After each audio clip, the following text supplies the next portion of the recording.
जैसा कि हम सब जानते हैं पिछले 4 साल से भारत और चाइना के जो रिलेशंस हैं वो काफ़ी ज़्यादा खराब हो चुके हैं और स्पेशली गलवान वैली वाला जो इंसिडेंट था वो एक टर्निंग पॉइंट था और उसके बाद आपने देखा कि कैसे भारत ने भी बहुत सारे ऐसे स्टेप्स लगाए ताकि यहाँ पर जो चीज़ें हम चाइना से मंगाते थे उसके ऊपर रिस्ट्रिक्शंस लगाना स्टार्ट कर दिया। लेकिन उसके बाद भी आज 4 साल के बाद आपको क्या लगता है कि क्या जो हम सामान पहले मंगाते थे चाइना से क्या वो पूरी तरह से बंद हो गया है? नहीं, इनफैक्ट अगर आप देखोगे नंबर्स और आंकड़े तो हमारा जो इंपोर्ट है चाइना से वो और ज़्यादा बढ़ा है। तो ये दिखाता है कि कहीं ना कहीं हमारी जो पॉलिसीज़ हैं, जो हमारा डायरेक्शंस था वो शायद सही नहीं हुआ। अगर हमें एक्चुअल में आत्मनिर्भर बनना है तो सही तरीके से पॉलिसीज़ को पिच करना होगा। और क्या हुआ है, आज हम स्पेशली बात करेंगे इलेक्ट्रॉनिक सेक्टर की, क्योंकि इलेक्ट्रॉनिक्स आज के डेट में एक बहुत इंपॉर्टेंट कंपोनेंट बन गया है। इनफैक्ट फ्यूचर में भी डिजिटल इंडिया की जब हम बात कर रहे हैं, हर एक के पास गैजेट देखने को मिलता है, मोबाइल फ़ोन देखने को मिलता है, तो हर चीज़ में आपको इलेक्ट्रॉनिक्स का इस्तेमाल देखने को मिलेगा।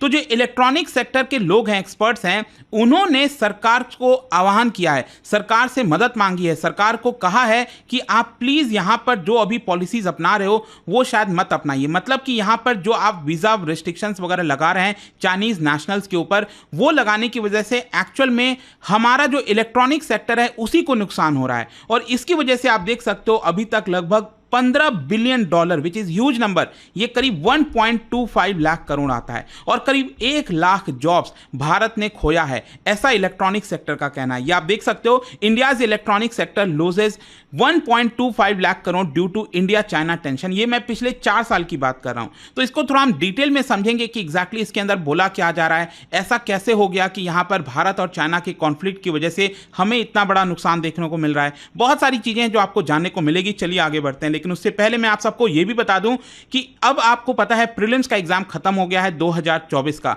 अब अगर आप 2025 की तैयारी कर रहे हैं तो एग्जैक्टली आपके पास 1 साल है। यहां पर हमारा जो नया बैच है यूपीएससी जीएस फाउंडेशन का, वो 20 जून से स्टार्ट हो रहा है, एग्जैक्टली 4 दिन बाद। तो आप इनमें से कोई भी बैच किसी भी लैंग्वेज में लेना चाहते हैं ले सकते हैं। मैं आपको बता दूं इन पूरे बैचेस में प्रीलिम्स, मेंस, इंटरव्यू सब कुछ की कंप्लीट प्रिपरेशन कराई जाती है। इसमें personal mentorship, live classes, test series, even 18 UPSC के बुक्स आपके घर तक डिलीवर किए जाएंगे। तो ज्वाइन करने के लिए हमारे वेबसाइट ऐप पर जाइए या फिर कमेंट सेक्शन में लिंक है और यूज करना है आपको ये कोड अंकित लाइव, ताकि आपको मैक्सिमम जो डिस्काउंट है वो मिल सके। और इसके अलावा अगर आप एमसीक्यूज अटेम्प्ट करना चाहते हैं तो मेरे इंस्टा पेज पर जाइए, वहां पर स्टोरीज में जितने भी एमसीक्यूज हैं उसको आप अटेम्प्ट कर पाएंगे।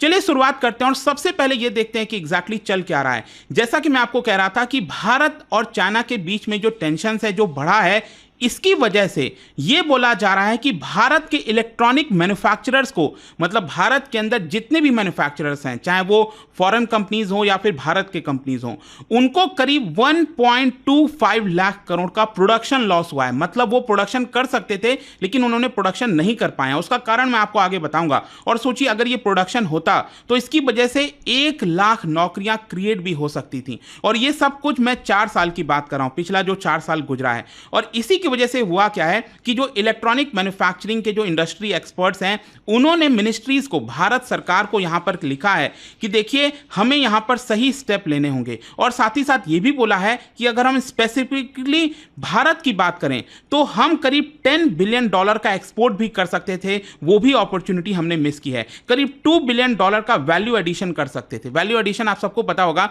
कि आज भी अगर आप देखोगे भारत में जो भी मोबाइल फोन वगैरह बनता है, ऐसा तो है नहीं कि वो 100% मेड इन इंडिया है। उसमें से बहुत सारे ऐसे कंपोनेंट्स हैं जो बाहर से बनकर आते हैं, उसकी असेंबली भारत में होती है, फिर भारत के ऐसे कुछ कंपोनेंट है जो हम उसमें ऐड करते हैं। तो यहां पर वैल्यू एडिशन भारत का और हो सकता था लगभग $2 बिलियन का, वो भी हम अपॉर्चुनिटी लूज कर चुके हैं। अब क्वेश्चन ये है कि आखिरकार ये प्रॉब्लम है क्या, इश्यूज क्या हैं। देखो यहां पर मैं आपको सबसे पहले बताता हूं कि 2 लॉबीज हैं इलेक्ट्रॉनिक सेक्टर के अंदर। एक है India cellular and electronics association और दूसरा है manufacturers association of information technology. जैसे कि अगर हम आईसीए की बात करें, इसके अंदर देश में बहुत सारी जो मोबाइल कंपनीज वगैरह हैं, जैसे एप्पल हो गया, ओप्पो, वीवो, डिक्सन टेक्नोलॉजीज, लावा, मतलब भारत की भी कंपनीज और फॉरेन की कंपनीज, उनकी पूरी ये लॉबी है, ये एसोसिएशन है। तो उन लोगों की तरफ से यहां पर यह कहा गया है कि हमें यहां पर भारत में जरूरत थी चाइनीज एक्सपर्ट्स की। क्या है ना कि जैसे कि मान लो अगर मैं कहता हूं कि भारत आत्मनिर्भर बनना चाहता है, खुद से चीज़ों को मैन्युफैक्चर करना चाहता है, तो आप खुद सोचिए ये कैसे पॉसिबल होगा। ये पॉसिबल तभी हो सकता है या तो हम बहुत सारा रिसर्च एंड डेवलपमेंट करें और बहुत सारी चीज़ें हम खुद जान लें, तभी हो सकता है। लेकिन इसको करने में आपको क्या लगता है, क्या तुरंत हो जाएगा? नहीं, इसमें बहुत सालों लग जाते हैं। या फिर दूसरा यहाँ पर रास्ता यह है कि जिनके पास ऑलरेडी एक्सपर्टाइज है, जैसे चाइनीज एक्सपर्ट्स हैं बहुत सारे जो ऑलरेडी बना रहे हैं इन चीज़ों को, उनको हम भारत बुलाएं और उनसे सारी चीज़ों को सीखकर और भारत में मैन्युफैक्चर कर सके, वहां से इन्वेस्टमेंट आ सके।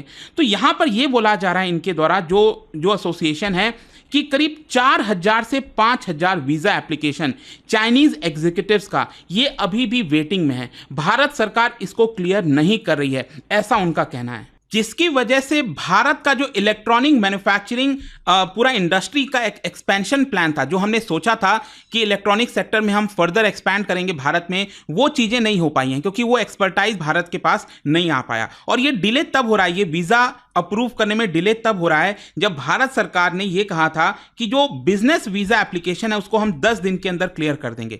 तो बेसिकली यहाँ पर ये जो एसोसिएशंस है ना, वो ये कह रहे हैं कि सरकार ने काफ़ी सारे रिस्ट्रिक्शंस लगा रखे हैं चाइनीज सिटीजन्स के ऊपर कि उनका जो वीज़ा अप्रूवल वगैरह है वो उतना जल्दी नहीं हो पा रहा है। और वहीं अगर आप बाकी देशों की बात करो, वहां से अगर किसी को आना है भारत तो वो आसानी से आ सकते हैं। तो ये मेन प्रॉब्लम ऐसा इनके द्वारा बोला जा रहा है। अब देखिए, आपके मन में एक और सवाल आ सकता है कि आखिरकार ये जो चाइनीज सिटीजन्स हैं वो भारत में आकर करेंगे क्या, उनके पास क्या एक्सपर्टाइज है। तो यहां पर जो इंडिया सेलुलर इलेक्ट्रॉनिक्स एसोसिएशन है, उनका यह कहना है कि they are needed for technology and skill transfer, they are needed for installing and commissioning production units, they are needing for setting up efficiency process, conducting maintenance। बहुत सारी चीज़ों की हमें रिक्वायरमेंट होती है जो ऑलरेडी उनके पास है, चाइनीज सिटीजन्स के पास है।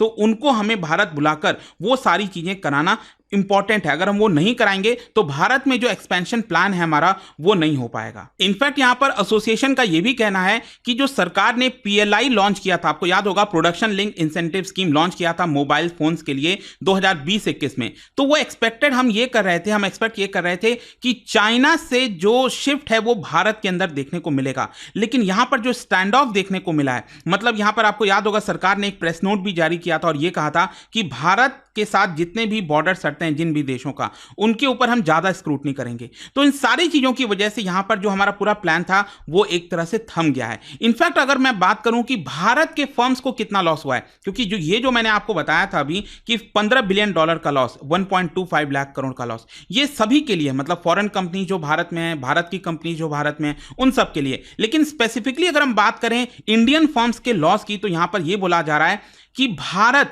जो वैल्यू एडिशन होता है, चेन, पूरा जो सप्लाई चेन में वैल्यू एडिशन होता है, अभी करंट में 18% है। अगर ये टेंशन्स नहीं होता, अगर ये इश्यूज नहीं होते, तो हम इसको बढ़ाकर 22 से 23% कर देते। मतलब मोबाइल फोन के अगर मान लो बनाने में 18% भारतीय प्रोडक्ट्स का इस्तेमाल होता है, तो वो बढ़कर 22 से 23% हो जाता। तो इसकी वजह से कहीं ना कहीं हमें 15,000